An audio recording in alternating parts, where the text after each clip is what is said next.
क्या आपके पीरियड्स काफ़ी ज़्यादा इरेगुलर हो रहे हैं या आपका वेट जो है वो लगातार बढ़ता जा रहा है या आपके चेहरे पे और गर्दन के नीचे हेयर्स की जो ग्रोथ है वो होने लग गई है।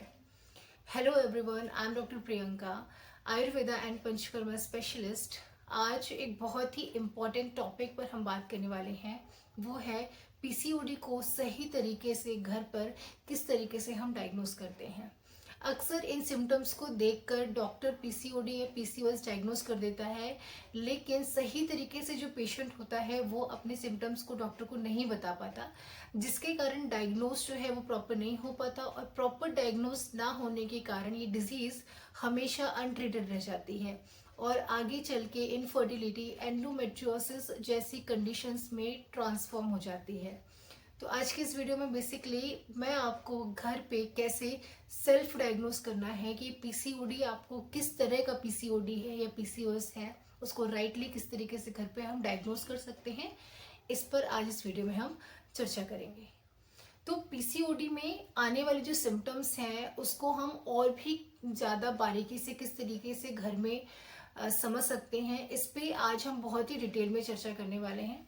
इस वीडियो को अगर आप लास्ट तक देखेंगे तो आप अपनी पीसीओडी का प्रॉपर डायग्नोसिस घर पे ही कर पाएंगे और आई विल टेल यू कि किस तरीके से आप अपनी छोटी छोटी गलतियां जो हम अक्सर जब हम किसी भी डॉक्टर के पास कंसल्टेशन के लिए जाते हैं और हम कुछ छोटी छोटी चीज़ों को जो है डॉक्टर को नहीं एक्सप्रेस करते, जिसके कारण हमारा जो डायग्नोसिस है वो अधूरा रह जाता है और हम उस डिजीज़ को कभी भी ठीक नहीं कर पाते हैं। तो सबसे पहला सिम्टम्स जिस पे हम बात करने वाले हैं वो है आपके मेंसेस का pattern. The pattern of menses आपको पता होना चाहिए, यानी कि आपको ब्लीडिंग किस तरीके से होती है।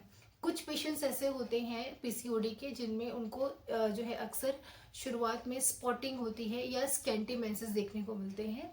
तो आपको अपनी ब्लीडिंग का पैटर्न सबसे पहले नोटिस करना है कि आपको मेंसेस के दौरान या पीरियड्स के दौरान पे ब्लीडिंग किस तरीके से हो रही है। सबसे पहला पैटर्न होता है कि कई बार क्या होता है कि ब्लीडिंग ना होकर 2 से 3 दिन आपको केवल और केवल स्पॉटिंग होती है। स्पॉटिंग के बाद तीसरे या चौथे दिन आपको ब्लीडिंग स्टार्ट होती है। सेकेंड पैटर्न होता है कि ब्लीडिंग तो प्रॉपर टाइम पे स्टार्ट होती है लेकिन कम मात्रा में ब्लीडिंग स्टार्ट होती है, यानी कि एवरेज मेंसेस में जो ब्लड फ्लो होता है, वो ब्लड लॉस होता है, वो 35 ml के अराउंड होता है।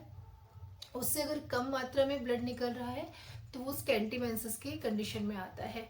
तो ये हो गया दूसरा ब्लीडिंग का पैटर्न जो आपको नोटिस करना है।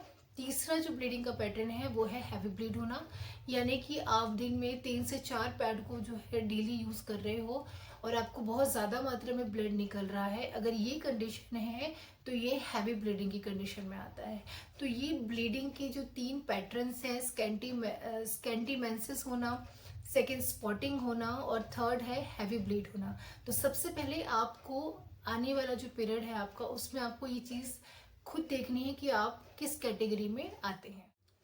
सेकेंड जो इम्पोर्टेंट जो सिम्टम है जिस पे हमें ध्यान देना है वो है पेन विद मेंसेस, यानी कि कई बार हमें जो पेन होता है वो अलग अलग महिलाओं में अलग अलग तरीके से होता है, तो उन पैटर्न्स को भी समझना काफ़ी ज़्यादा इम्पॉर्टेंट होता है।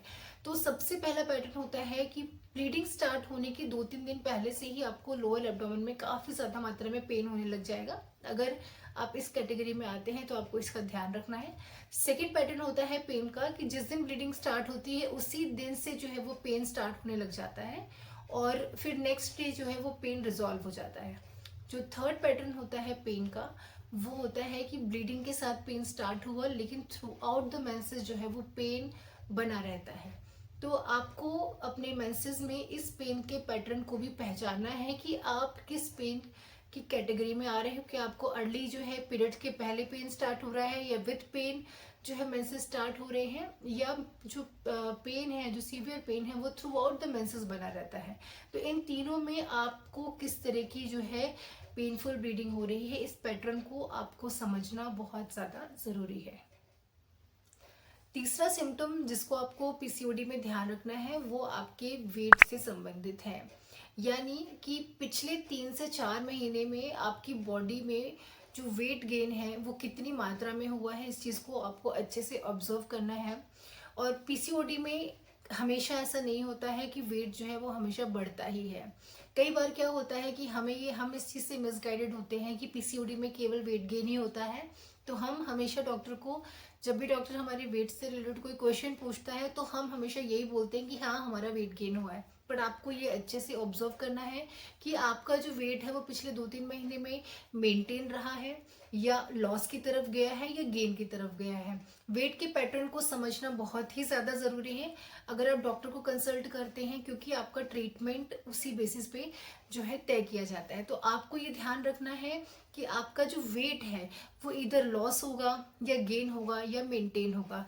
तो इन तीनों कैटेगरी में आप किस कैटेगरी में आते हैं, आपको उन तीनों को भी अच्छे से समझ के डॉक्टर को बताना है।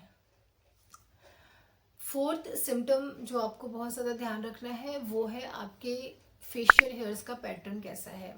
कुछ ऐसे पेशेंट्स होते हैं जिनमें टेस्टोस्टेरोन की मात्रा ज़्यादा होती है, तो उनमें फेशियल हेयर्स जो होते हैं वो काफ़ी ज़्यादा मात्रा में दिखाई देते हैं। लेकिन कुछ ऐसे पीसीओडी के जो है मरीज भी होते हैं जिनमें हेयर्स का पैटर्न वो काफ़ी मात्रा में कम होता है as compare to other PCOS patient. तो अगर आपकी बॉडी में या आपके चिन के पास या नेक में हेयर का जो रेशो है वो काफ़ी ज़्यादा कम है, काफ़ी ज़्यादा छोटे हेयर्स आते हैं, तो इस पैटर्न को आपको इग्नोर नहीं करना है। ये भी पीसीओडी का एक इम्पॉर्टेंट सिम्टम है।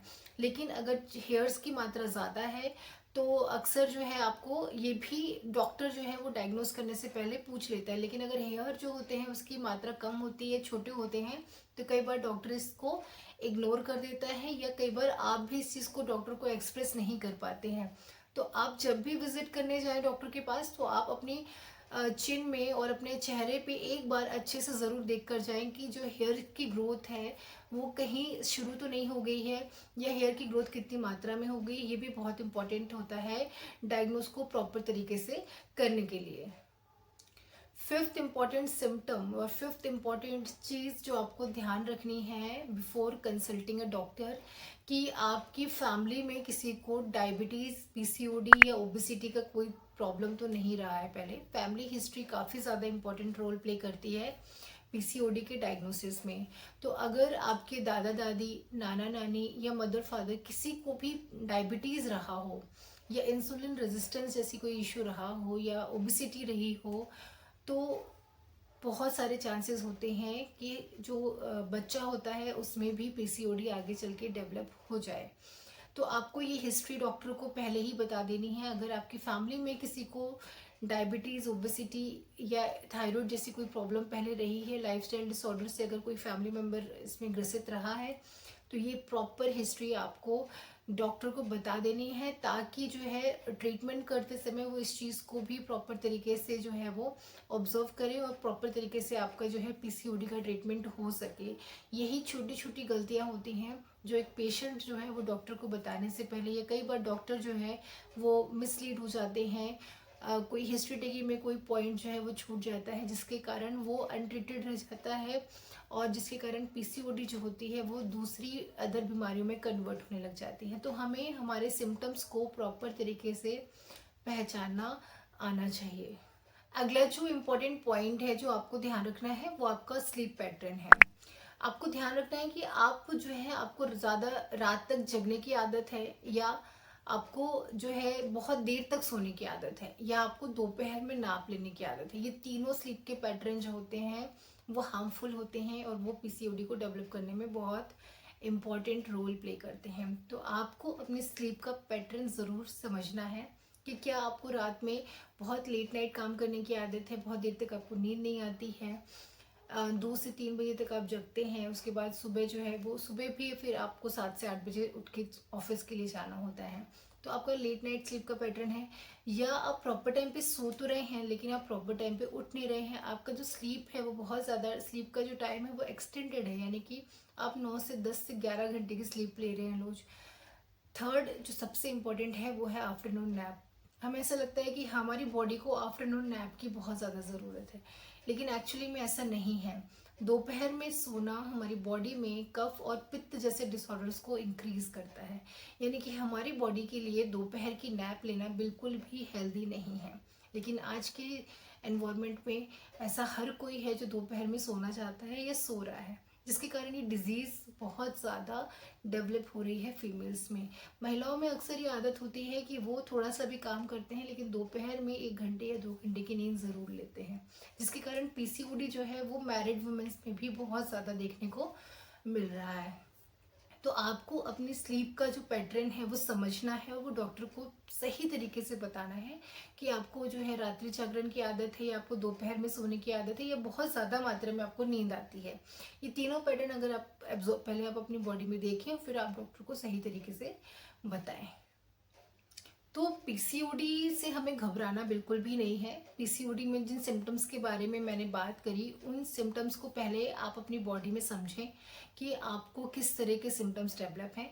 आप उस सभी सिम्टम्स को डॉक्टर के सामने रखें। डॉक्टर हर एक सिम्टम्स पे जब धीरे धीरे काम करता है, हर एक सिम्टम को रिजॉल्व करना चालू करता है, तो धीरे धीरे ये प्रॉब्लम पूरी तरीके से सॉल्व हो जाती है और पीसीओडी कम्प्लीटली क्योर हो जाता है।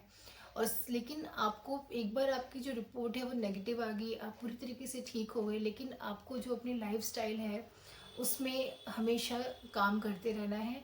अपनी लाइफ को कभी भी सेडेंट्री नहीं बनाना, नहीं तो ये जो डिजीज़ है दोबारा से हमारी बॉडी में जो है वो दिखने लग जाती है। तो अगर आप चाहते हैं कि पीसीओडी आपकी बॉडी में हमेशा के लिए जो है वो ठीक हो जाए, तो उसके लिए आपको हमेशा के लिए जो है अपने बॉडी पे काम करना पड़ेगा। अपने body, mental health, physical health सबको मेंटेन करना पड़ेगा और अपना जो फूड हैबिट है उसको भी करेक्ट करना पड़ेगा। जब हम इन सभी फैक्टर्स पे एक साथ काम करते हैं तो पीसीओडी या फीमेल यूट्रस रिलेटेड जितनी भी प्रॉब्लम्स हैं वो लगभग रिजॉल्व हो जाती हैं। तो आई होप आपको ये वीडियो इन्फॉर्मेटिव लगा होगा और आज के बाद आप पीसीओडी को अपने ही घर पे अपने ही सिम्टम्स को अच्छे से समझ के जो है डॉक्टर को बताकर आप इस डिज़ीज़ को कम्प्लीटली क्योर कर पाएंगे। छोटी छोटी गलतियों से हम कई बार इस डिज़ीज़ को हमेशा अनट्रीटेड छोड़ देते हैं। कुछ गलतियां डॉक्टर से भी हो जाती हैं, कुछ गलतियां हम भी करते हैं। कई बार कुछ हिस्ट्री टेकिंग में कुछ पार्ट मिस हो जाए तो जिसके कारण जो डायग्नोस होता है वो प्रॉपर नहीं हो पाता और ट्रीटमेंट फिर अधूरा रह जाता है। तो आपकी भी एक रिस्पॉन्सिबिलिटी है कि आप जब डॉक्टर के पास जाए तो आप अपने सिम्टम्स को प्रॉपर तरीके से डॉक्टर के सामने साझा कर पाए ताकि आपका सही डायग्नोसिस हो सके और सही ट्रीटमेंट भी आपको मिल सके। Thank you. Have a good day.